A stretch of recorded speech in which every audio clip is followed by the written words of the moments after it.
মন যেই সচি সুত হইল সে।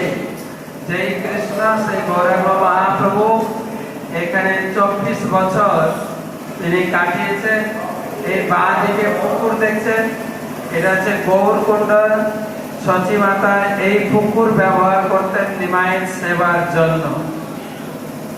সেই ধাম যেখানে মা সচীর গর্ভে যখন নিমাই ছিলেন, সমস্ত দেবদেবী এখানে এসেছিলেন।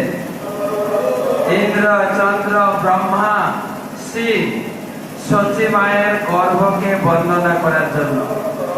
এটা হচ্ছে নবদ্বীপ ধাম। যেই জায়গায় বসে আছে এটা হচ্ছে অন্তর্দ্বীপ। 9টা দ্বীপ। সীমান্ত দ্বীপ যেখানে পার্বতী তপস্যা করেছিলেন, গদ্রুম দ্বীপ যেখানে ইন্দ্র তপস্যা করেছিলেন, মধ্যদ্বীপ যেখানে সপ্তর্ষি ঋষি তপস্যা করেছিলেন। কয়টা দ্বীপ হলো?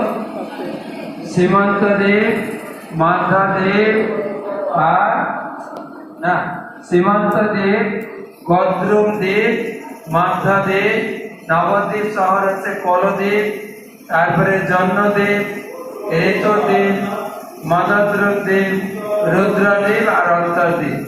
শাস্ত্রে বলা হয়েছে সারা ব্রহ্মাণ্ডের ভিতরে এই স্থান হচ্ছে শ্রেষ্ঠ। একে বলে যোগপীঠ। যোগ মানে ভগবান উপর থেকে এসে এই